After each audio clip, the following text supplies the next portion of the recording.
it's not very often you meet someone who's invented a whole field of study, of deep introspection research that brings new evidence on the scene. This is a fantastic opportunity to meet someone who's developed the field of what we say geoanthropology. Is that a field? Geoarchaeology, using geological findings to date ancient tombs, ancient sites, and Robert Schoch really was the one that John Anthony West picked to go to Egypt with him. When was that, 1980? 1999, we first went to Egypt. We met in the late 1980s. Yeah. We met in the late 1980s. I'll say this and now get back to you. So John Anthony West. John Is Anthony this West. working? Okay, so this is part of the introduction, but He's I'll introducing get back to him himself. for the introduction. I feel like I'm doing a John Anthony West. I know, he's good. He was good. John Anthony West passed away about 2018 now, so that was very sad. Actually, we should have a round of applause. We should. He was the late John Anthony West. I told him to stop drinking the vodka every night, though. What? Told him to stop drinking vodka every night. He was a drinker. Yeah, But a great guy. he never really stopped. No. Anyway. Yeah, well, there's lots of stories about John Anthony West, but we don't have time for that now. What a great character he was. But anyway, he found you. And we first met in the late 1980s. He had come across the theory that the Sphinx was weathered, as I will talk about in a few moments, by some kind of water weathering. We'll just leave it at that at the moment. And that was a theory that was proposed just in a couple of lines by a fellow named R.A. Schwaller de Lubitsch in the 1950s or so. And John Anthony West realized that the Sphinx being on the edge of the Sahara Desert, if this was the case, it had incredible implications geologically, time-wise, etc. So I'll be talking about that more. And John Anthony West first brought me, or invited me to go with him to Egypt in 1990. So I've been working on this ever since 1990. So that dates me. Did you know what you were getting yourself into when you went with John? I assumed when I went to Egypt in 1990, I actually felt incredibly guilty on the airplane, and there we are, and I didn't get paid or anything, but he actually, paid for the airline ticket, that type of thing, and I felt I was getting a free trip to Egypt. I'd never been to Egypt before, and I was really taking advantage of this person in a way, because as a geologist, as an academic, I had all the faith in the world at that time that my Egyptological colleagues knew what they were talking about, and I would go there within 10 minutes. I would find the simple geological explanation to explain away this so-called anomaly. I would confirm that the Sphinx is 2500 BC, and I would have wasted all his money that he spent on the airfare for me. But I will have seen Egypt. So, and I'd never go back to Egypt again. Little did I know it did not work out that way, and I've been back to Egypt so many times I can't remember how many times. It was an incredible moment in history, in true history, when Robert here said, no, I don't think it's 100 years old. That weathering looks like it was probably when there wasn't a desert there, when there was much more rain, and it looks like it could be 10,000 years old, which changed the course of human history. That's what's so fantastic about this person's work. He really changed it. So that's a kind of introduction, isn't it? That's a good introduction. Okay, let's give Robert Schoch a big hand. Thank you. Thank you very much. So now that I've told this story, now we can talk seriously. So what I want to talk about today is go into that, give you an overview of some of that early work that I did with John Anthony West and how I've developed it further, and give you an overview of what I've been doing since then. And I'll try to do all of this in 1 hour and 10 minutes, which was what my allotted time was. And I've got my clock, and I'll try to watch the time, because I know we're already running over an hour late. So I call this presentation, and I want to thank Neil in particular for bringing me here. I really appreciate it. It's always a pleasure. Maybe a little round of applause for Neil. And Portal to Ascension and all the important things that are happening here. But I call this the end of Zep Tepi, the first time 12,000 years ago, and then the solar-induced dark age, which Katie, my wife, and I call Siddha, and our inheritance from an earlier cycle of civilization. So the ancient Egyptians had the concept of Zep Tepi.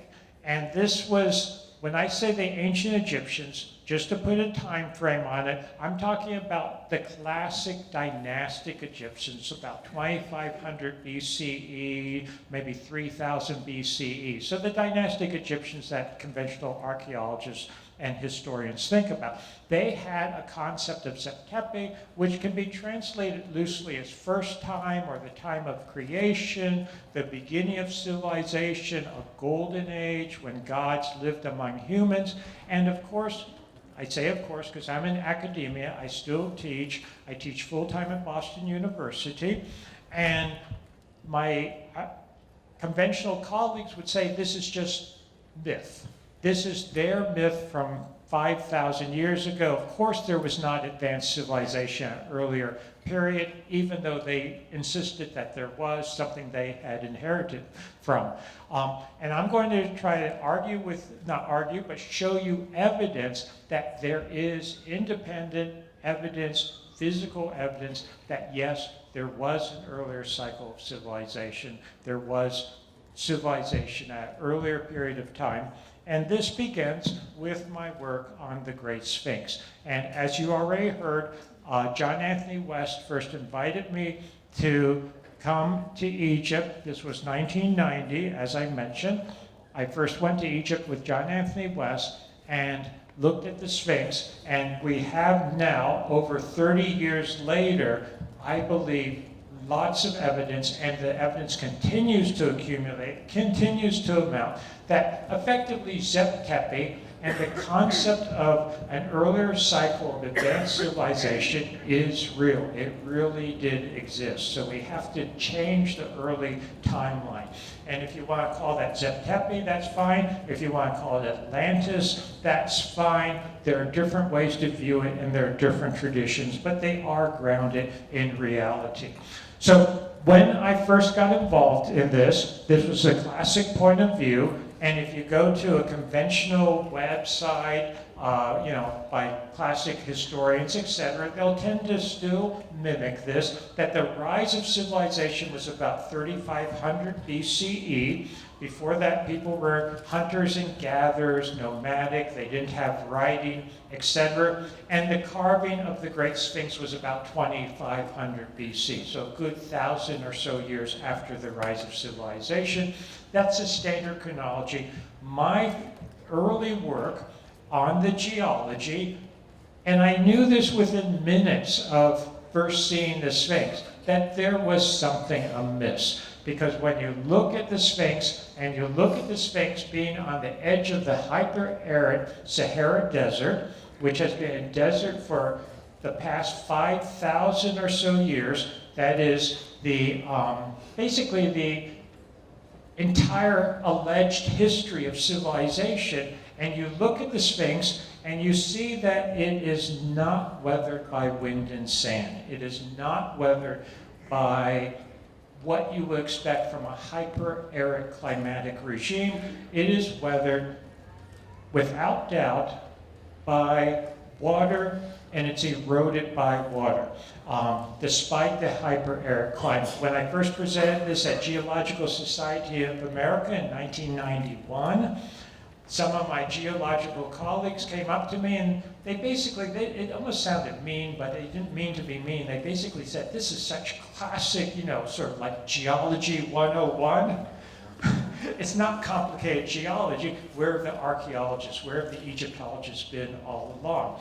Because what you have is the walls of the Sphinx enclosure, and I want to point out that to carve the Sphinx, they had to carve down into the bedrock. So a lot of the evidence is not as well developed on the body of the Sphinx, because the body, to use geological terms, doesn't have much catchment area. but the walls of the Sphinx enclosure do, and when it was raining, because this is from rain, not floods coming up from below, when it was raining, and keep that in mind because we'll come back to that, when it was raining, there was also a lot of rain.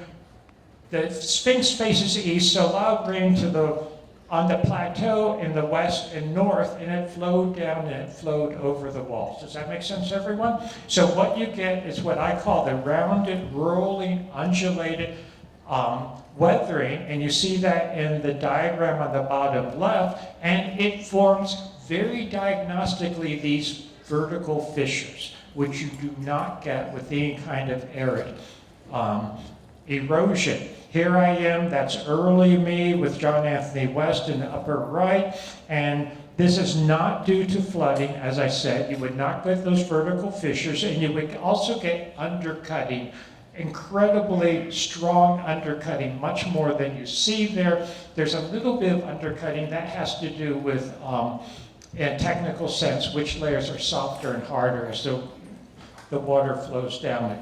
But this doesn't make sense for desert conditions. Just another diagram. I think you can see it. Rain erosion on the left diagrammatically, wind erosion on the right. The rock is limestone. It's in layers like a layer cake. And either way, the weathering and erosional elements take out the softer layers first, whether it's rain or wind.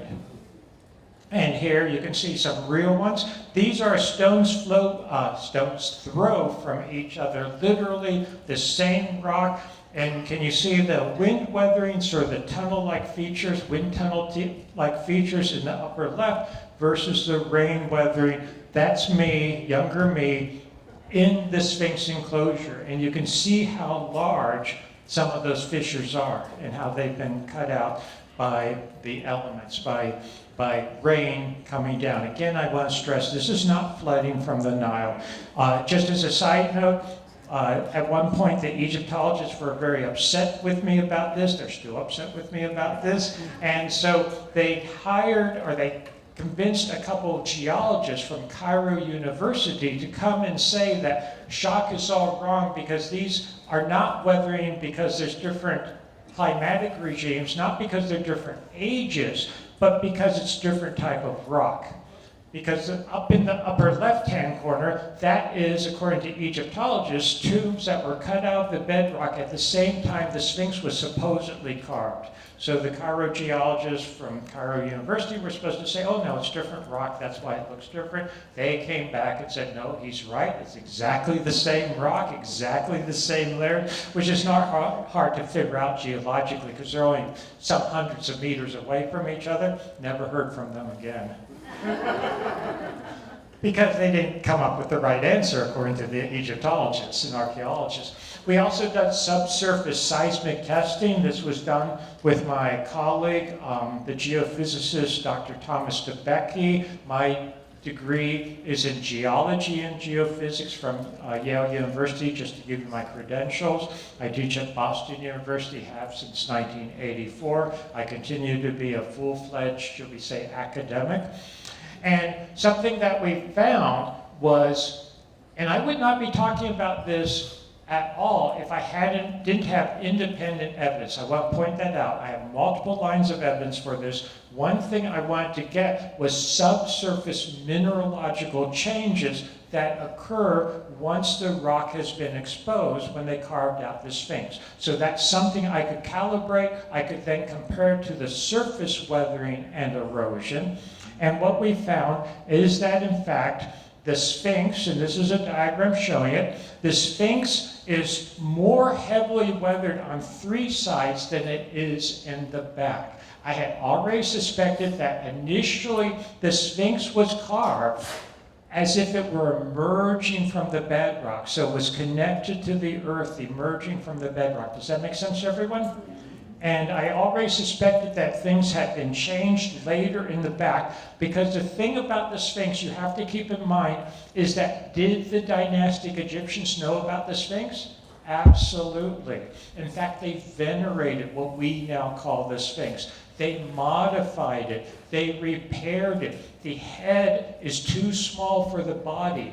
I am 100% convinced they recarved the head because it had become so weathered and eroded, and something that they did, maybe not understanding the significance of the Sphinx being, quote, attached to the living rock in the back, is part of their repairs. They carved it down in the back. So what I found, and this is a photograph from 1990 taken in black and white, because that brings out some of the geological features. So I used a 35 millimeter camera, if people remember those. And you can see where I show in red how it was carved down further in dynastic times, circa 2500 BCE. So 2500 BCE is not the origins of the Sphinx. That's when it was being repaired and restored, quote unquote, by the dynastic Egyptians who venerated it greatly. And initially, it was attached to the bedrock. And interestingly, the rump being attached or connected to the bedrock ties in with actually other evidence. In this case, precessional, if people know what precession is, the precessional ages. We're now in what age? Come on. Yeah, we're going into Aquarius, right? We're going from Pisces to Aquarius, depending on where you cut the line. Okay, back a little bit earlier, like 12,000 years earlier, on the vernal equinox, the Sphinx was actually facing the sun rising within Leo, the age of Leo. And when you look at the Sphinx and reconstruct what it looked like, lo and behold, you see in the little diagram? The Sphinx would rise on the horizon with the rump sort of rising last or being attached. So I think it's interesting at least, because the other data, when I calibrate, without going into detail now, when I calibrate the subsurface mineralogical changes, and I can calibrate that by comparing it to where we ran seismic lines around known structures that they have hieroglyphic inscriptions saying this was carved for blah, blah, blah, and we know that blah, blah, blah lived in about 2400 or 2300 or 2500 BCE. We can use that to calibrate, and when you do that, I find, just to go back for a second, that the core body, the oldest portions, I'm now convinced go back about 10,000 or so BCE, so about 12,000 years, which would be in the age of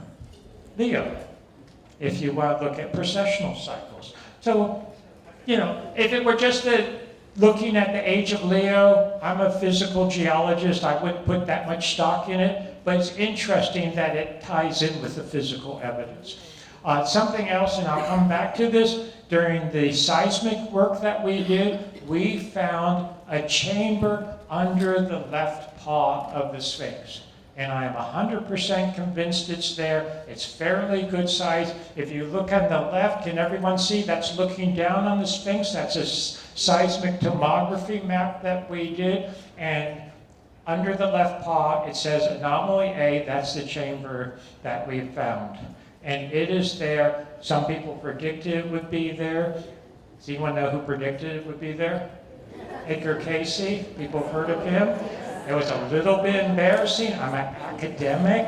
I didn't really want to have people calling me saying that, oh, you were looking for Edgar Cayce's chamber and you found it. That's great.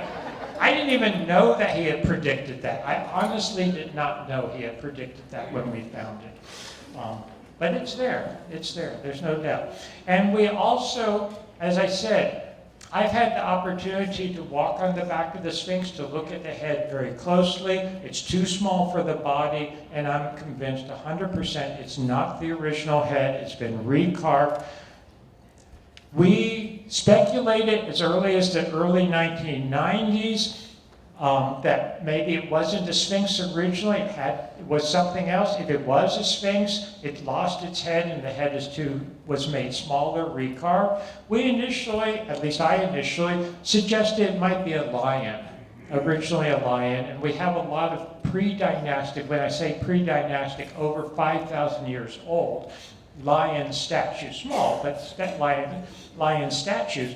We now have textual evidence, and you can read more about this on my website under research highlights, that no, the Sphinx was actually originally a lioness, a female lion, which I think is amazingly interesting. It was a female lion, and it was probably, or I would say surely, based on the evidence we have, the female lioness who was known as Mehit or Mehet, who was a goddess who guarded ancient secrets, ancient archives, etc.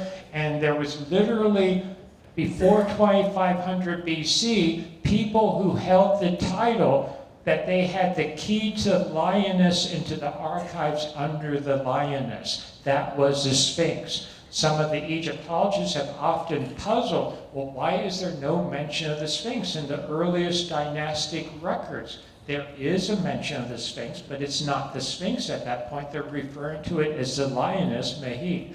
And Mehit guarded a royal, ancient archive. Well, what did we find seismically? All those years early, decades earlier, we had found that chamber. So I'm convinced that, in fact, that is the archive that Mehit, the lioness, who was an earlier incarnation of the Sphinx, was guarding. Another line of evidence, and this to me is, how should we say, and I'm not even going through all the evidence today because I don't have time. Another line of evidence is that the Sphinx was repaired. We've got over a meter, over 3 feet that we can document that the Sphinx weathered back. So that is a considerable amount, and I don't care if some of the Egyptologists say it's, quote, rotten rock. Even rotten rock doesn't weather so quickly that it needs to be repaired in 100 or 200 years, yet some of the Egyptologists will tell you, and there's younger me in the bottom left, actually both of those are younger me, and I've got my, I think, sunburnt hand on some repair blocks that were 20th century, because I watched them do it, but underneath that, you see how the repair blocks look different? Those are ancient repair blocks, some of which are attributed to over 4,000 years ago, which would put them just a century or two after the Sphinx was supposedly carved. How do you get 3 meters worth of, 3 feet or a meter worth of weathering in arid conditions that all of a sudden has to be recarved? Plus, I will tell you, I've had the chance to do this, not respectfully, if you hit the rock with your knuckles, even though some people say it's, quote, weathered rotten rock, what's going to break first, your knuckles or the rock? I know, you could break your knuckles hitting it. So the bottom line is that my early work, I came away and I received a lot of, my academic colleagues didn't like this. I came to the conclusion initially that very conservatively the Sphinx had to be going back to an earlier moisture period, because we know that pre-Sahara conditions, it was much more temperate, much more moist, savanna-type conditions. But even then, we didn't really have the huge rainfalls that you needed to weather the Sphinx so dramatically. So I will come back to that later today. But my initial very, very conservative estimate was 5,000 to 7,000 BC, which essentially pleased no one at the time, because the archaeologists said that was much too early. It couldn't be because they were just hunter-gatherers. And my geological colleagues at the time even said to me, well, based on the raw data you have, it's probably older than that. So I was sort of caught in the middle. I now, get to the bottom line, I now place it at least about 10,000 BCE or so, which is important because, as I'll come to, that is just before the end of the last ice age. The last ice age ends based on the geological stratigraphy. You'll hear other dates for it, maybe from other people. They're sort of in the same range, but Ice Age, the date I'll use is 9700 BCE, or 11,700 years ago approximately. So this gave me incredible trouble in the sense of the academics criticizing me. American Association for the Advancement of Science held a special conference, or a special debate, I'll call it, on the age of the Sphinx, which is really just aimed to get me to back down and put me in my place. I don't mean this in a, I'm not making my, I don't want to compare myself to, the greats of history. But if it had been a few hundred years earlier, they probably just would have burnt me at the stake. Because that's what they did. I mean, seriously, that's what they did. But this was their way of trying to get rid of me. It turns out that one of the key questions they asked was, well, where is there other evidence of early civilization? Because they knew that if someone was carving something like the Sphinx, it meant sophistication, sophisticated culture, technology that implied civilization. And I could not answer that in 1991, 1992. A few years later, and this is my next major point, Göbekli Tepe in southeastern Turkey began to be excavated by the late Dr. Klaus Schmidt.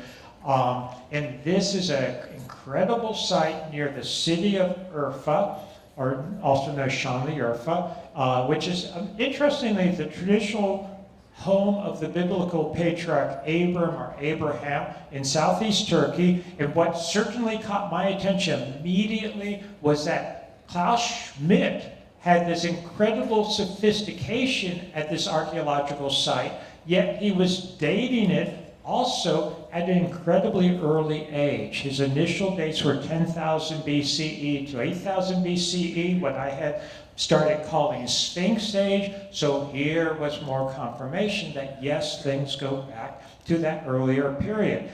So Göbekli Tepe is in northern Mesopotamia. You may have heard about the origins of civilization being southern Mesopotamia and Sumeria and the Sumer region. Well, yeah, that's all great. That is thousands and thousands of years later. That is a re-emergence of civilizations I'll come back to. This is 6,000 plus years earlier. This, I don't want to say it's the origin of civilization, it's just the oldest that we know about at the moment. We can expect more surprises. And as I said, his initial date for Göbekli Tepe was even older than my conservative date for the Sphinx. I now would put both of them back before the end of the last ice age, at least for their height. I'll come back to this. Also, as I mentioned, Abraham, it's supposed to be the city of Abraham, or the city of prophets, and it is the area, if you read your Judeo-Christian Bible and Muslim, Judeo-Abrahamic religions, it's the general area of Eden. Is that significant or not? Again, I'm a geologist, I look at physical evidence, but I do mention it. So Göbekli Tepe is this incredible site. It has these megalithic stone circles. You can think about it, people think about megalithic stone circles and Stonehenge, but these are not, I love Stonehenge, so I don't want to say anything too bad. But if you go to Stonehenge, it's big, crude stones. These are not big, crude stones. They are big stones, but they are beautifully carved. They are carved out of the limestone. Incredible sophistication. I'm going to show you pictures spanning over 10 years because they have changed the site. It's an active archaeological site. This is probably about 2010, 2012. This is, now it's a UNESCO site. They built this awning over it to protect, and they put sort of a boardwalk around it so you can walk around and see it. They know that they have an important site, and they're going to turn it in, and I'm not saying this disrespectfully, they're going to make sure tourists can come and see it. And that, I think it's good. I take people on tours to both Egypt and Turkey, and we get to see the site, etc. I don't know if she's still here, but Linda Moulton Howe came with me. Where are you? I can't see because of the bright lights. It was one of the best trips of my life. Did you hear that? One of the best trips of her life. Thank you, thank you. Yeah, no, it's an incredible sight, and it is worth coming to see. So I'll put a plug in for trips later. But there I am in May 2010. I think that's was it 2012 when you came with me. Yeah, that's right. Because this, in fact, was a research trip. This was not a trip where I was bringing people. And you came, I think, on the first time I actually took people to the site. Right, and that morning when you said, let's come to the top, you did this so well. We all arrived, and nobody had been there until that morning, and Robert said, let's go up to the top and wait for the sun to come up so that we were right at the first rays of the sun with the idea, is there anything down in this bowl that the sun touches? And by God, there was. And there were only 2 corners, and I started down curious. If I get down there, will I feel anything in these first moments of being in Göbekli Tepe? Because usually when I've been around the world, I've been in 30-some countries, I will feel things, see pictures. I've always been able to do that. Göbekli Tepe is the first and only site where I went down. I'm there for the very first time in my life, and I couldn't feel anything. It was like a vacuum, a void. I stood there, what is this place? It was totally empty of what we would call humanness, of humanness energy. And he came down next to me, and Robert said, what do you think this place was used for?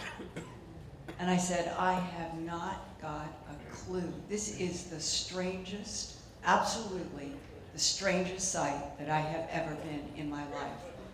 And as it unfolded, and you were showing us various things through the day, it just kept occurring to me that those huge, some 19 tons of limestone in each of those pillars. How could this be made? Well, today in 2023, I have had discussions off the record with people in military that are going on, the Curtis LeMay and others, and they say, extraterrestrial, other civilizations here long before Homo sapiens sapiens have worked with neutralizing gravity. And that the rods, this is what one told me. Now, I can't prove it, you can't, but it's worth repeating. In the Sumerian and in the Anunnaki stone, so it's there in stone, are lots of rods. And the rods are variable depending upon the size of what the sculpture is. But those rods, I have been told by a man in the military, has said those are neutralizing gravity technologies that the Anunnaki and Sumerian and ETs used to build the Sphinx, the pyramids. And if that is true, then Göbekli Tepe may very well be in that category of neutralizing gravity to move 19-ton limestone pillars that to this day, I still don't know what Göbekli Tepe was. Thank you for one of the best trips of my life. Thank you. Yeah, as Linda was saying, it's just an incredible site. There's no good explanation for it from an academic, the classic academic point of view. And it's totally out of place. I'll add just sort of an academic aspect to that. I have asked a couple of times off the record scientists, archaeologists, they're totally off the record, they never admit to that. If you saw one of these pillars in isolation, or one of the carvings in isolation, and you had to put a guesstimate on how old it is, one told me 600 BCE, another 1000 BCE, not 10,000 BCE. Do you see my point? We're talking, it's sophistication that no one expected to see. at such an early period. It is literally twice or more as old as people expected for this level of sophistication. Am I making sense? Yeah, it really is an incredible sight. So that's me in 2010, and you can see some of the pillars that they call them enclosures. There are 20 or more of these enclosures that have been found geophysically, but only a few have been excavated. A very small proportion of the site has been excavated so far. This is more recently in 2020, January 2020. It gets hot, warm there in the summer, cold in the winter. Very seasonal. And there you can see how it viewed now with the UNESCO canopy over it, et cetera, et cetera. Just to give you a sense of some of the pillars, this is sometimes known as a vulture pillar. People have different interpretations of it. I'm not going to try to get into a lot of interpretation of it right now. That's sometimes known as the beast. This is interesting because it's going down a column. And it's carved in the round. That's not attached to it later. They planned all this out. Incredibly sophisticated, as we were just commenting on. Another pillar, this is actually one of the first ones that was found when the farmers, the landowners at the time, were trying to till their fields and whatnot. They hit this big rock. Try to chip the rock out, where you can see it's been partly chipped, and they realized it's more than just a rock they could move, and the whole site was found. Some of these pillars are anthropomorphic. Do you see how it has arms and sort of an animal under one arm? This, I suspect, and I can't go, again, I apologize because I have limited time today, but this may in fact, it has a belt. I'll show that to you in a minute. What has a belt in the sky? Orion. This may in fact allude to Orion or be a rendition of Orion, and some of the work I've been doing, and I write this more about all this more in Forgotten Civilization, my book, if you want to grab a copy. I don't think there's copies here, but order a copy or buy a copy. I only say that not to try to sell books, but to tell you where you can find more information. Göbekli Tepe, I'm convinced, is actually oriented toward the area of Orion Pleiades Taurus in the sky. And I was sort of embarrassed when I first found this. Why? Because you have the same correlations at Giza. But this was a very important area of the sky, going back to the end of the last ice age. Here's another. In fact, these pillars, there's a pair of pillars. You saw one of them in the last photograph, and they look out to the southern sky, slightly east, and circa 10,000 BCE, they were oriented toward the rising of Orion on the horizon on the vernal equinox. Just a few more to give you a sense of it. Maybe some of you will be able to come and join me and visit. This is us. When I say us, that's me in the middle. John Anthony West was on this trip back in 2010, and we're discussing with Klaus Schmidt on the left, the site. I'm a geologist, I'm a geophysicist, I'm an academic. I tend to be incredibly skeptical. Yes, at that time, I was already talking quite publicly about the Sphinx going back to this very early period, but here I am at Göbekli Tepe for the first time. I am skeptical. Is it really that old? And I really wanted to look at it in detail, look at all the raw data, discuss it with the chief excavator. Bottom line, lots of analysis. Yes, it really is that old. The data is incontrovertible. It goes back good 12,000 or so years. As Linda was just saying, these are huge, massive pillars. The biggest ones do go up to 20 tons or so. A lot of them are 10 to 15 ton range because they're different sizes. Now, that's a good size. In Egypt, you'll find things that are constructed from blocks that weigh 90 tons, 100 tons. Don't be super impressed by the Egyptians. Well, do be super impressed by the Egyptians, but don't be under impressed by the Göbekli Tepe people, because what are they doing? They're erecting these pillars. Do you see how tall and thin they are? even though they might not weigh quite as much, that's even more difficult to do without them snapping, that type of thing. The way they're setting them to bedrock and carving them, it's incredibly sophisticated. Some of them are anthropomorphic with arms and hands and belts and loincloths. You've got Dr. Schmidt believed, and I'm convinced, look at the base. Do you see how shallowly it's set into the bedrock? Yeah. And these were, I believe, freestanding initially. I mean, this is incredible sophistication, and he himself, Klaus Schmidt, said that they were being set with a type of concrete 12,000 years ago. This is not what people were expecting at that time. It's just incredible. And as far as going the dating, it was intentionally buried by at least 10,000 years ago, and I'll get back to that. So something, and you can date it by mineralogical deposits and isotopes and stratigraphy. I'm a stratigrapher, among other things. I actually wrote a textbook on stratigraphy. I am convinced of the validity of this. You can look at what you can think of. Do people know in caves, stalactites and stalagmites?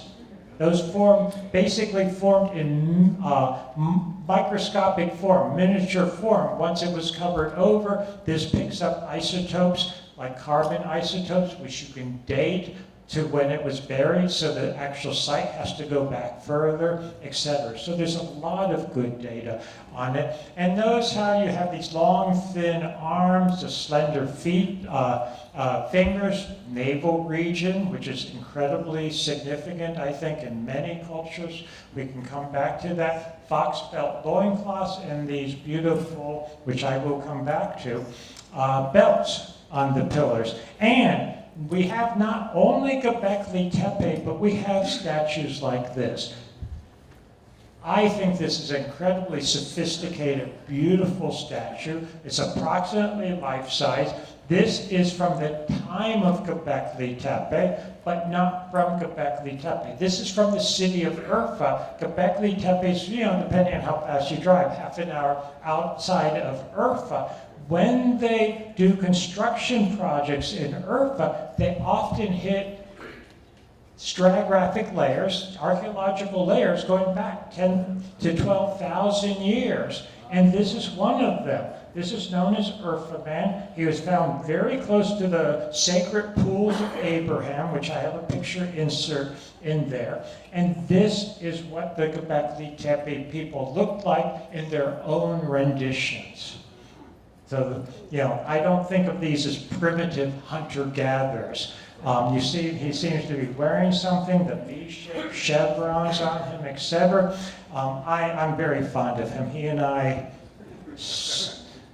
have a friendship, should we say. No, these are some pictures of him in the old museum when you could get much closer to him. Now he has this beautiful blue lit room unto himself, but he's a little lonely because you can't get so close to him. Robert, just for a sec, because I was immediately hit when we went to the museum. Count the fingers. 1, 2, 3, 4, 5. These are testicles. So there must be a thumb. So they must be 6-fingered hands. There are so many. Well, are we working now? Yeah, that's a very good point, because there's so many mysteries about what is going on here. It's just an amazing sight, and amazing things that are coming out of it and associated with it. Yeah. I don't know why I didn't get 3 hours to talk about just Göbekli Tepe. Okay, so I just want to point out civilization. One of the arguments, or one of the things I want to convince you of it, is that civilization existed thousands and thousands of years earlier than the classic story says. It goes back to about 10,000, at least 10,000 BCE.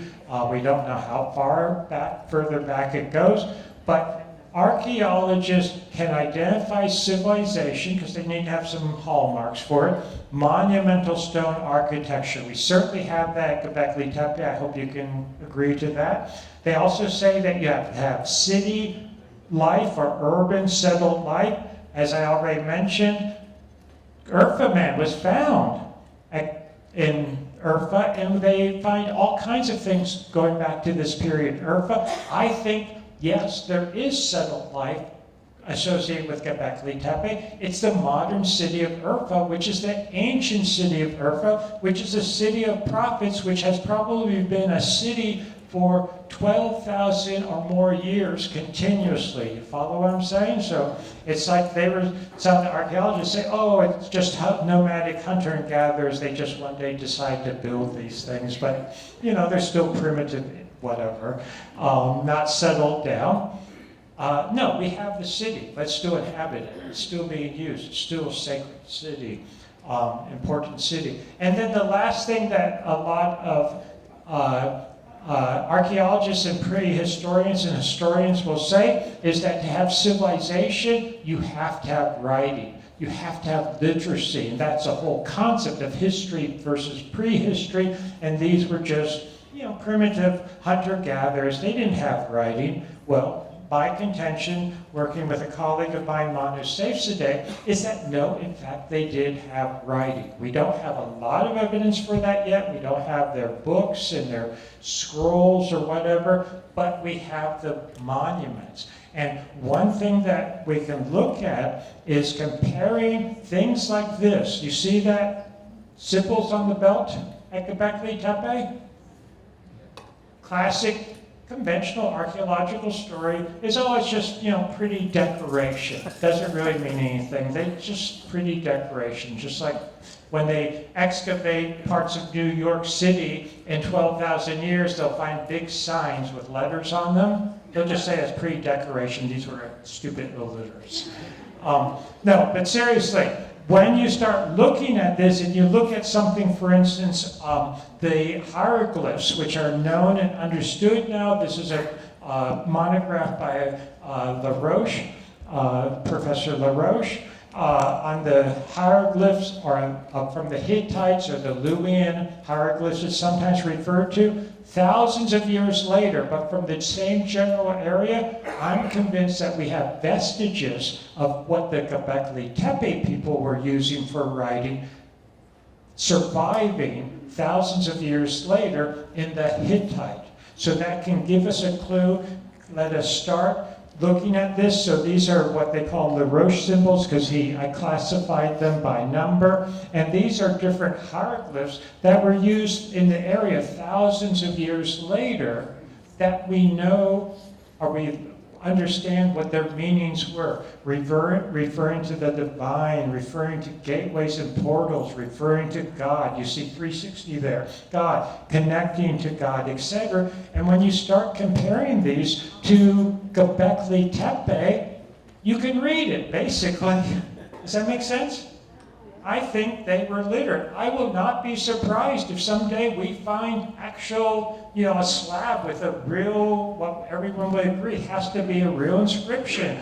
Most of their writing may have been on perishable materials. Most of our writing, is it on perishable materials? Yes. In fact, especially today, most of our writing is what? Electronic. You can't get more perishable than that when you talk about solar outbursts, which I'll come to. So you look at it. This is my crude translation of this on one of the pillars, one of the famous pillars. I think it's probably red, but this is my hypothesis from right to left, and I think it probably says God of Gods. That's my interpretation of it. This one, do you see, it looks like an H, and then above it, below it, can you see this sort of crescent and circle? That, my quick interpretation would be passageway to the divine. Also, I want to point out, I want you to keep this in mind, because I'm going to talk about plasma and solar outburst at the end, and plasma physics, and these also tie in with what you see in the sky during a major solar outburst, during major plasma physics, and no, that's not correct. No, I was told I have 20 minutes, but I know I have more than 20 minutes, right? There's no way I'll get done in 20 minutes. Okay, so we look at this, and this is just an interesting thing. I mean, what's this guy in Australia doing with it on his chest in 1922? Other sign of moving farther to the east, sea level changes. We know that the end of the last ice age where there were huge floods and sea level changes, etc. So we have a site, just want to show this to you quickly, Gunung Padang in West Java, being studied by, among others, Danny Hillman Natawajaya, another geophysicist, Dr. Danny Hillman. And here we have a site too that has been dated back to that earlier period. It doesn't maybe look so impressive in the photographs, but it is quite sophisticated too. So I'm convinced that we have civilization, true civilization, at the end of the last ice age, and that these are the physical remains of what the Egyptians referred to as Zep Tepi, what other cultures referred to as things like what? What did Plato talk about? Atlantis. Where did he get it from? He got it from Solon, who had traveled to Egypt. And among other things, I'll get to the point right now, the end of the last ice age is 9700 BCE. That's when this early cycle of civilization was decimated. When does Plato say that Atlantis collapsed? 9600 BCE, when you put it into our calendar. I think that's incredibly close. I'm not someone chasing and looking for Atlantis, but what's important to me from the Plato rendition, should we say, or recounting of Atlantis is the time frame. The time frame fits the physical, modern, geological evidence. So something happened to bring Zep Tepi to an end, this early period. When we look at Göbekli Tepe, we literally see evidence of catastrophe followed by intentional burial. So look at this. Do you see the pillar in the background there? It was knocked over. It was broken. It was crudely set up again. These crude walls were built to hold up the pillars. We can date this to radiocarbon dating on some plasters that are on these crude walls. These pillars, the best I can reconstruct based on the data, is that they were knocked over almost exactly 9700 BC, basically at the end of the last ice age. It records the catastrophe there. Look at that one. Do you see that one? That one, the pillar towards the back, how it was crudely built up. I'm sorry the slides are so washed out here because of all the lights, ambient light.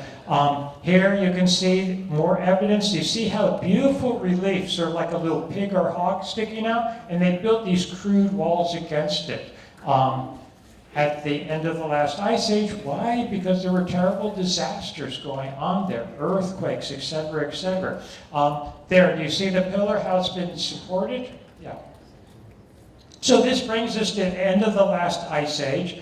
And I just have to give you a little climatic history here. There's something known as the Younger Dryas at the end of the last ice age. So the world was beginning to heat up slowly. We were coming out the end of the last ice age. Then there was a cold snap for about 1200 years.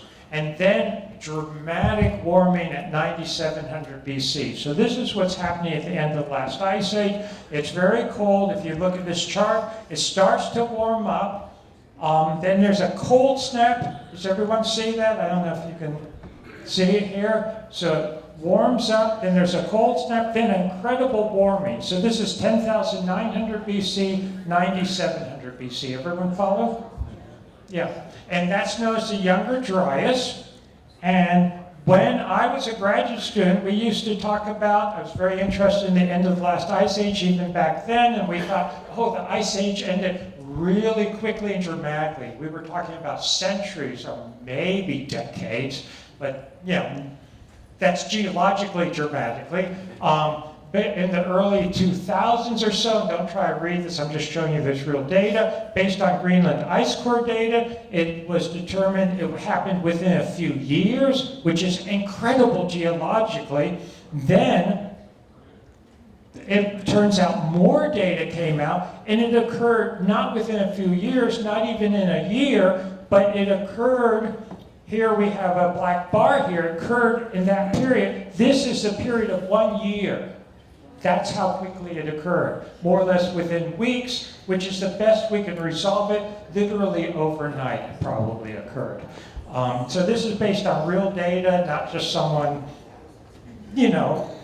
speculating, but real data. So it ended in 9700 BCE. The beginning of the Younger Dryas was 1200 years earlier, 10,900 BCE. Some of you, I'm sure, have heard the comet theory for ending the last ice age or causing an apocalypse, as some people refer to it, or disaster, etc. I am here to tell you, and I can go into more detail maybe during a discussion or questions or whatever later. There is, as much as I was sort of open to it and had thought about these things even before data for a comet was proposed, I am not convinced there was any comet whatsoever during this period. Have major comets and asteroids and meteorites hit Earth in the past? Yes. Did one hit at the beginning of the Younger Dryas, as has been proposed? I don't believe that was the case, because the data really does not hold up to support a comet. The data that has been proposed, I will say very quickly, and I've looked at all the technical papers and I continue, there's been data proposed. Some of it, frankly, is just not good data. Misidentifications mineralogically, et cetera, but other data for wildfires, for what's known as shocked quartz, for scoria, for what's known as vitrification, basically glass shards from melted rock that then recongeals, et cetera, no craters found. There was one crater that was proposed. It turns out it's 58 million years old. It's not 10,900 BCE. All that data is better explained by a solar outburst, which I'm going to talk about in a minute. And there's other data that cannot be explained by a comet, but can fit into a solar outburst hypothesis. I'm a scientist. We talk in terms of hypothesis and what data will support it or falsify it. So 10,900 BCE, something occurs. What's more important is that Ice Age ends at 9,700 BCE. And the only thing that I'm aware of that's really cogent to support that is a major solar outburst. So forget about comets. It's not a comet. It is the sun that I believe is the instigating factor in both cases. Our sun is not as stable as a lot of people believe. And something that's interesting here, I think, is that I often will speak to people who frankly don't care about how old humanity is or how far back civilization goes. And they say, what does it matter? Well, it matters because something happened to them. Could it happen to us again? Yes, in fact, it's virtually inevitable, and we're even more vulnerable, so keep that in mind. But sometimes the sun undergoes major solar outbursts, plasma discharges. It can cause massive destruction on Earth. We see this in the Greenland ice cores, the Antarctic ice cores also, but especially Greenland is among our best data, sediment cores, etc. And what you would see in the sky are sort of the auroras on magnified even more than you see now and taking on very distinctive forms. I'll come back to that just because I'm seeing what time it is. And this is from NASA. This is not to scale, certainly, but we have here, this is supposed to be the Earth. These are the magnetic fields, the magnetosphere of Earth. And the solar wind comes and shapes that. And during a major solar outburst, you get what are known as solar proton events, super flares, coronal mass ejections. Now, a lot of people are talking about what's known as a micronova, and this will impact Earth. It will affect the magnetosphere. And in some cases, and this was first proposed by astrophysicist Thomas Gold, who was at Cornell University. He's now deceased. And he talked about this in the 1960s. And people said, oh, you're crazy,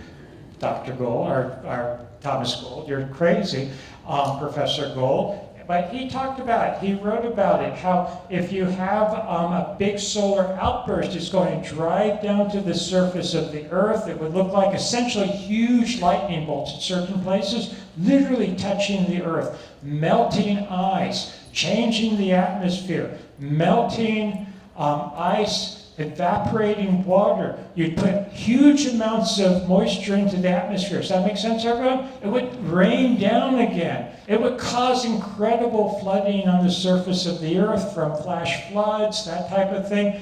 If there was a big old statue of a lioness there, would it cause it to erode? Yeah. You see my point? And it would, he talked about how it could carry hundreds of millions of amperes. It could cause surface destruction. He said, look for vitrification. And that is something he found. He was working in the 1960s. The early Apollo missions brought back a lot of data. He found direct evidence of this on the moon. This is an excerpt from one of his papers published in Science, one of the premier scientific journals.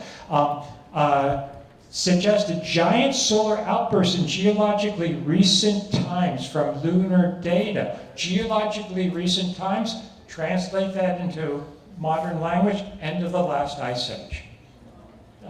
9700 BCE. If the moon was hit, was the Earth hit?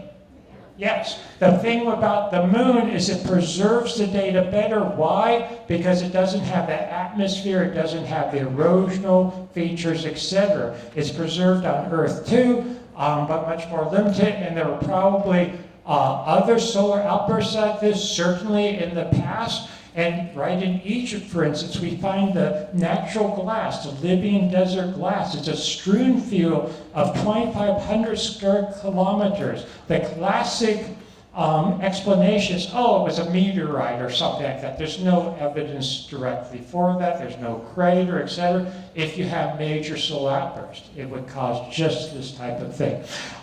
Here is the classic vitrification. It doesn't look real pretty, but this is the Dockley glass from the Western Desert. I've studied other types. Here is vitrification in the Moat of Mar in Scotland.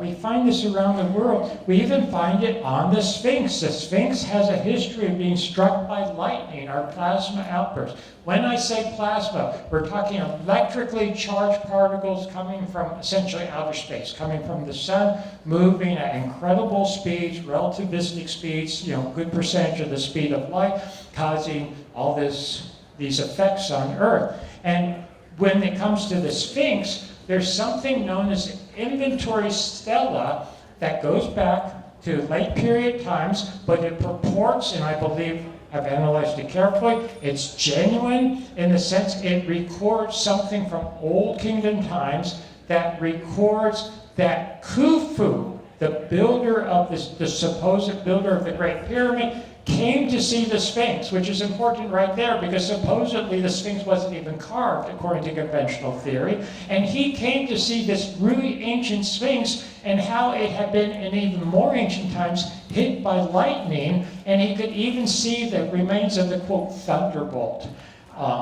Well, what was he looking at? I think he was looking at something like this. This is vitrified rock on the Giza Plateau. In the background is the second pyramid. You find this on the plateau. Literally, it came down, it touched the plateau when there was a major solar outburst. Just to sort of jump ahead a little bit, the sun is associated with God by so many different cultures. I'll come to that in a few minutes. Here you would have God literally touching the earth, the fingers of God, if you would. Why was this a sacred site? Why carve things there? Why build the pyramids? Because it had been touched by God. But I think the Sphinx was already there, and it was actually hit by God, which would have made it even more sacred. That makes sense? I know I'm going through this quickly, but they're trying to rush me along. There I am with some of the vitrification. There you can see it. And if you go with me to Egypt sometime, I'll show this to you in person. Besides the ice cores, the sediment cores, the moon data, some people want to say, oh, this is all can be explained by comets. Well, no, it can't actually be explained by comets, but there's more that really can't be explained comets. and by comments, and I want to introduce to you here Dr. Anthony Perrott, who I've met many times and corresponded with, and he's done a groundbreaking work on this for the last 20-some years now. He's a plasma physicist. He is with Los Alamos National Laboratory. He studies high-energy plasma physics, like what would happen if the sun had a major solar outburst. And he's found that you would have, think of the aurora borealis, the northern or southern lights again, but they would take on very distinctive shapes when you have very, very high discharges like this. And they would start to look like stick figure men. Does that make sense? They would start to take like stick figure men, but very importantly, a lot of these stick figure men, they're going to have dots on their sides. This is what's known as synchrotron radiation. Do real people run around with dots on their sides?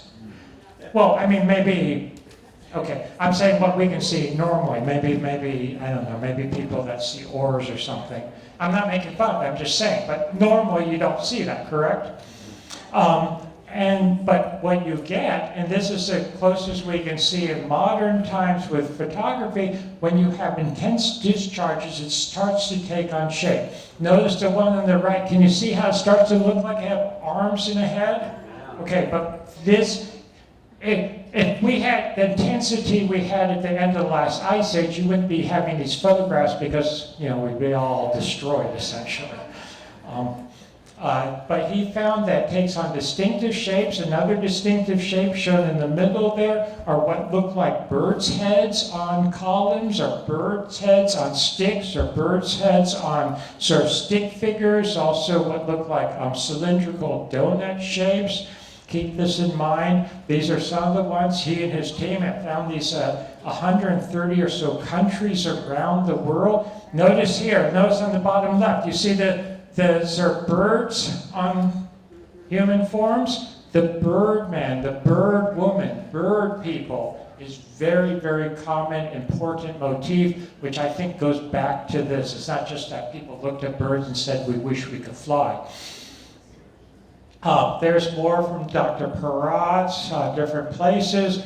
Look there. Do you see in the left side, the bird on the figure? I love the bird motifs. When Katie is my wife, who's in the back there. When we were in Osvik, Norway, I was giving some talks there. John Anthony West was still alive, and he and I and Katie were invited to Norway. I said, no, I need to see some of the ancient petroglyphs going back to the end of the last ice age. Well, these are ones we saw. They're diagnostic when you start to look at them. We've been to Easter Island a number of times, Katie and I, and they're known for the moai, etc. And those are nice. They're wonderful. We can talk about that later. And actually, interesting, with the navel and the hands, very similarities between the moai and Göbekli Tepe, but that's another story for another day. You get the birdmen, very well developed, but you also have something known as the Rongo-Rongo script. And this becomes incredibly important. It was generally considered one of the great mysteries of linguistics. We were looking at it, and Katie was really looking at it. She has this ability to point things out to me that then causes me to have to do all this work to look into it. But it's wonderful, you know, it's the muse, the inspiration. And she said, well, doesn't that sort of look like Dr. Perrott's plasma petroglyphs? And it's like immediately, yes, here we have all the same shapes and that type of thing that he's finding globally, and start looking into this and you see all of it. You see the columns on the right sides. It's in the Rongo-Rongo. Essentially, to cut to the chase, this is probably a scientific text, if you would, of what's happening in the sky during a major solar outburst, especially when you have these strong intensities at the end of the last ice age. Now, these are wooden tablets. Most of it's carved on wooden tablets. They're not from the end of the last ice age physically, but does that mean they can't record something? Of course they could record something, because they're copies of copies of copies. Just like we don't have the text of Plato from the 4th century BCE, we have it from 1000 AD or whatnot, but no one doubts it's a copy of a copy of a copy of a copy. So we have evidence, we have data, and you can't explain this with comets. Just as a side note, you have similar things with the Nazca geoglyphs. People have heard of Nazca geoglyphs, that ties in. So we have evidence for intense solar outbursts in prehistory. This is actually an article that Dr. Anthony Peratt and one of his colleagues wrote. He could not actually put a date on it. As a geologist, I put the date of 9700 BCE on it. Again, end of the last ice age. I want to point out that I didn't forget about the beginning of the Younger Dryas. All the evidence in my assessment points to a major solar outburst then too. So, end of the last ice age, we have this major solar outburst, and it causes this incredible warming globally. That sort of makes intuitive sense to a lot of people, I hope. Does that make sense? Yeah. But how could a major solar outburst cause a cooling event at the beginning of the Younger Dryas?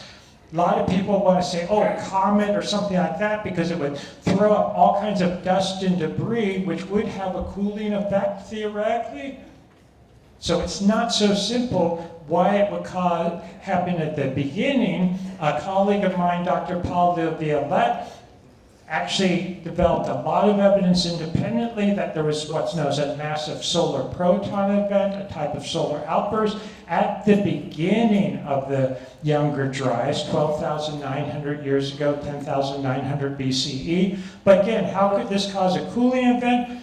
I think the answer came just a few years ago because it was discovered, good evidence was found, that there were huge glacial floods that were released that caused the Younger Dryas cooling event.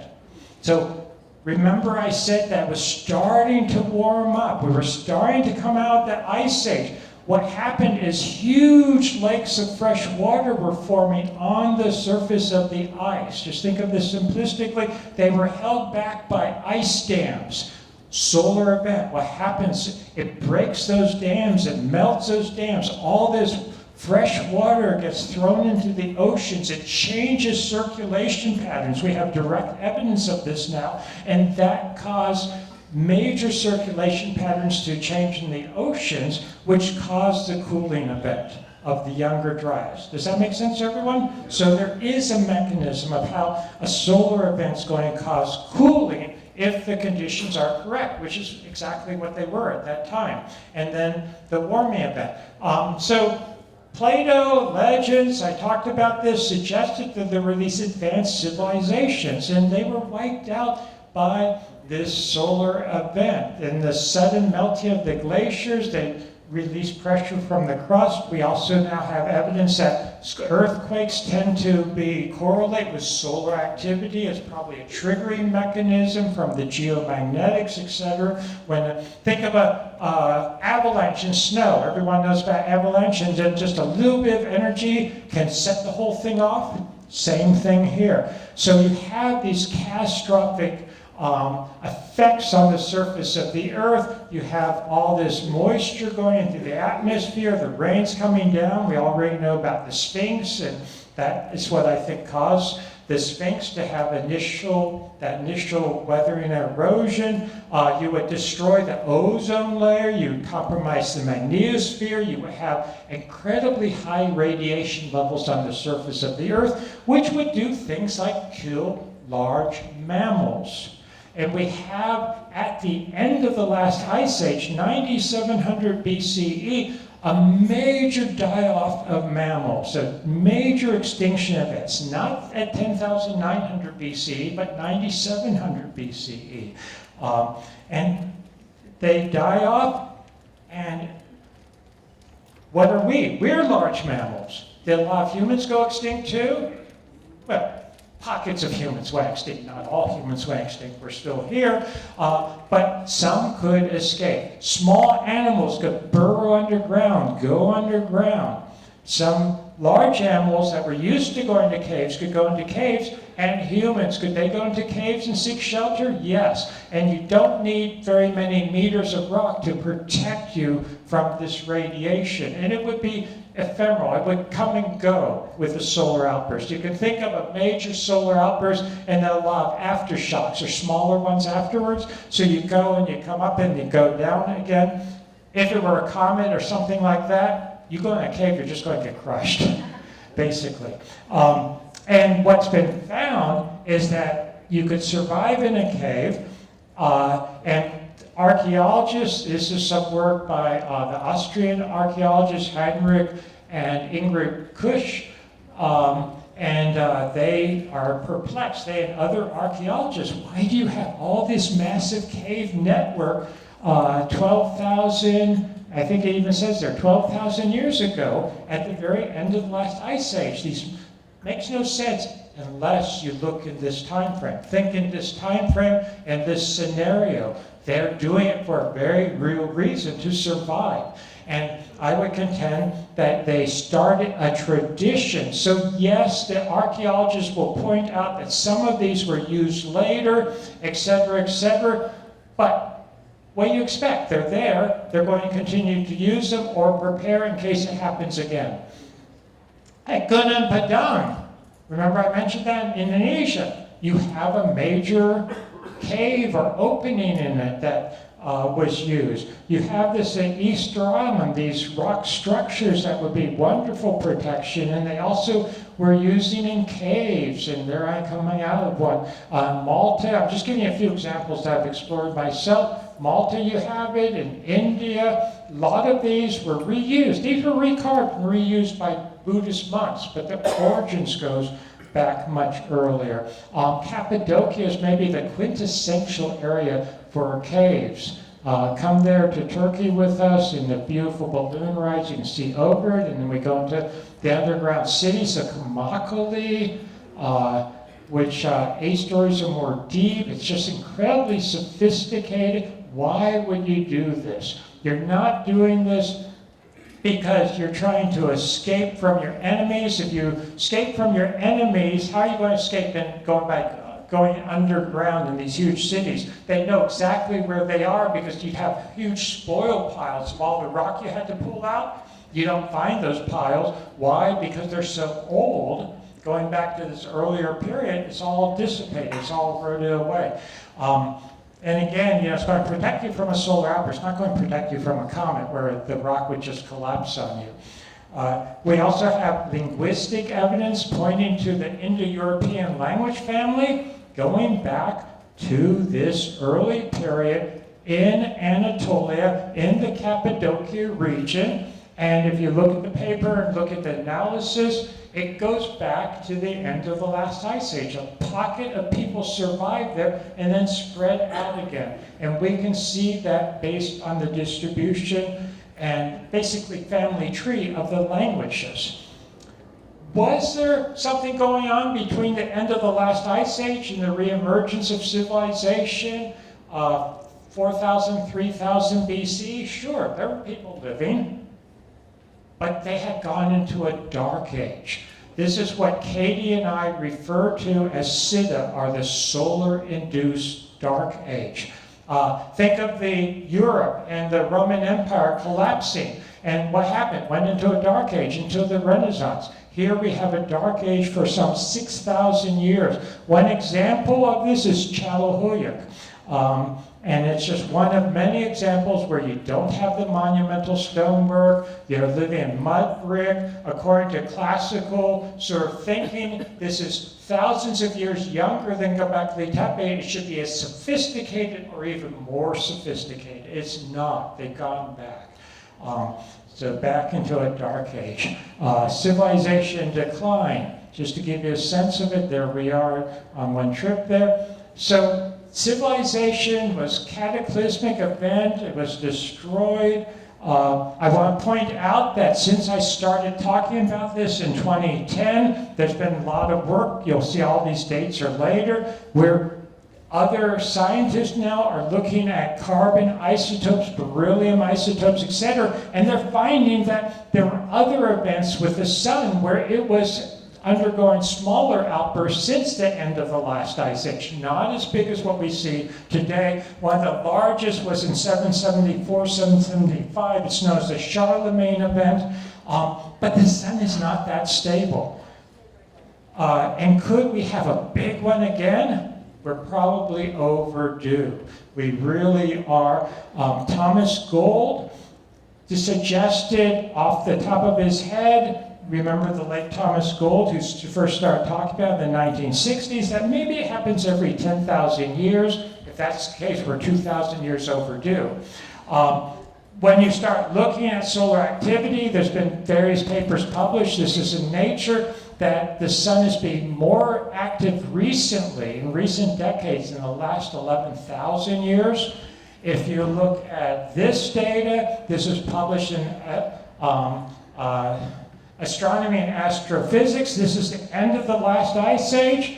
You see how active the sun is, and it's actually super active, and then peaks and lows, peaks and lows. It's very volatile, very unstable, and that's the end of the last ice age and the centuries right after it. Then it calms down, but at this point, those early civilizations are decimated. They're brought down basically to their knees, metaphorically.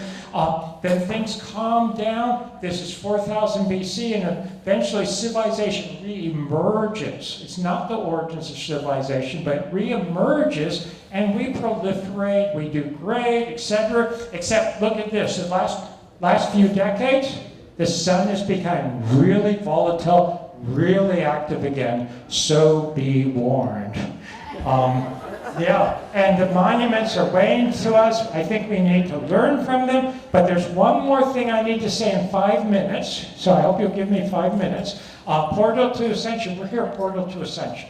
So I want to tie this in. There's another message from the ancients. And they, I think, really understood, really respected the sun and the energies of the sun. And something that Schwar de Lubitsch, who was the person, if you remember from the introduction, really began all this with just a couple of lines in one of his books, which then got John Anthony West interested in it, who brought me in to really do the scientific, detailed work. He used the term sacred science, and I think one aspect of sacred science is really understanding the sun and what the sun is about. So remember the birdman and the birdwoman in Egypt. These are solar plasma symbolism, and I think it has a much more profound message. I just want to try to mention this to you briefly. We see it looking around the world, we see it around the world, from South America to Egypt, everywhere in between. And scientific messages basically expressed through art, through architecture, so it would survive. And also it's a good way to do it. So in India, in the country of India, not Native American here, but India, we have, for instance, a god Garuda, who was a birdman. And he carried Vishnu. He was the mount of Vishnu in the guise of the sun god. Does that sound familiar from plasma petroglyphs? You know? And in India, Katie and I had the opportunity to travel in India. This is one photograph that I believe Katie took. When I say I believe, we took. I think Katie literally took it. It was one of us. And in India, they consider the sun the physical manifestation of God. It's the one physical manifestation of God. The right and true path, this says, this is from India, to the formless one God, namely the sun. So the concept of the sun and the importance of the sun was incredibly profound for so many ancients around the world. The ancient Egyptians believed when we die, we're reborn as stars in the sky, or in other terms, we become the sun, because the sun is our star. I think this is beautiful on a sarcophagus in the Cairo Museum. Does everyone see what's happening? The deceased is becoming a star going to the sun and connected. So this brings up other things, and I don't want to sound crazy here, but is the sun conscious? Or is it a collection of consciousness? There's actually a lot of good evidence to suggest that, not like human consciousness I don't want to be misinterpreted, but consciousness pervades everything. And stars, the sun, etc., are conscious at a different level, at a different way of thinking of it, but they are. This is from Tutankhamun. Can people see what's going on here? I know the lighting's sort of bad, but do you see the deceased and they're connected to the stars?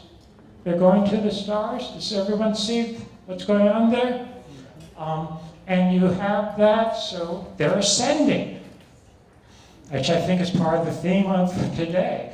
The cartouches of the pharaohs. Do you see the cartouches in the sky? The pharaohs going up to the sky, becoming stars. I'm not really into popular culture a lot, but wasn't that in The Lion King also? That they went to the stars? Yeah. Where do you think that comes from? That's not original. That goes back to very ancient beliefs. When Katie and I first met, believe it or not, this is when the first day? Katie, was that the first day we met, or the very... Yeah. In 2007, she proposed to me, among other things. No. That sounded the wrong way. I'm talking scientifically.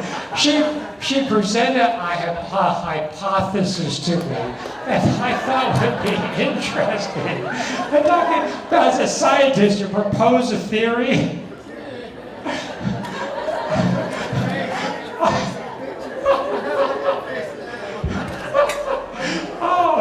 That was not intentional. I can't tell jokes intentionally. But she presented to me this theory. We were talking about hydrogen and this cycle of stars in the sky and how that might connect, etc. And we were, what we first talked about when we met. I've been talking about ever since, things like this. But she'd been inspired by a television program which explained how the sun is hydrogen. I think most of you know that. And hydrogen clouds can condense and combine gravitationally. And she pointed out that we have incredible amount of hydrogen in us. In fact, all the other elements can be broken down ultimately to protons and electrons, and then subquantum particles, or quantum particles, subatomic. But that would float, it would gather together, and it could form other stars, other suns. Does that sound sort of familiar from the Egyptians? Here's the Egyptian. This is from a tomb of Ramesses IX in the Valley of the Kings, sitting among the stars, becoming a star essentially. Yeah, crazy stuff. But then you have people like Luc Montagnier, the 2008 Nobel Prize winner, now deceased, and he did a lot of work, and I've looked at this carefully, the scientific papers, how water can carry information via electromagnetic imprinting of DNA on other molecules, so it can carry information. I don't think it's necessarily the water, and this gets into people's work like Emoto. Everyone, I'm sure, has heard of Emoto, Dr. Emoto, and how water would respond to consciousness, thoughts, and emotion. But I think it's primarily the hydrogen from my studies and the water, because the water molecule, of course, is composed of hydrogen and oxygen. Just as a side note, I'm a scientist, and some people say, oh, his work was totally bogus. No, it's been replicated. Other people have studied it since then. It's been replicated. And basically the theory is that Katie and I were discussing is that when we physically die, our hydrogen and its constituent subatomic particles is released. A lot of traditions, don't they have that? You have to open a window to release. Yeah. Okay, they talk about the soul and stuff, but maybe there's a physical aspect too. Hydrogen carries information about us. Hydrogen atoms and their subatomic particles can be entangled at the quantum level. What's the best way to entangle? I don't know if any of you know identical twins, but are identical twins often entangled, quote unquote? I grew up with aunts who were identical twins. I don't know how many times as a child I was with one aunt, and all of a sudden she knew the phone was about to ring, and the other one, lived several states away, and there it rings. And one of my cousins just fell down the steps or whatever. But there was this telepathic connection. So they aggregate, they collect diverse collections of hydrogen carrying different sets of information, may be released from the physical body. And if your personality, your consciousness of a person is to survive beyond this life in a recognizable form in the next life, it may be important and necessary to recombine, reintegrate what we call the psychic components. I don't know, does anyone know Gurdjieff? Heard Linda comment on it? It really is worthwhile. I mean that. I'm not just saying that because it's me. I also devote a lot of time and energy volunteering with the Oracle, which stands for Organization for the Research of Ancient Cultures. And it's a 501(c)(? Did I get that right? But it's a non-profit, and we're working on among other things, Civilization Before Civilization, a serious documentary to bring this real information to a wider public. If you're interested in that, you can go to my website. You can see a trailer, a link to a trailer. And last thing, I just breezed through so much today, even though I apologize, went a little bit over time maybe, but we started really late, right?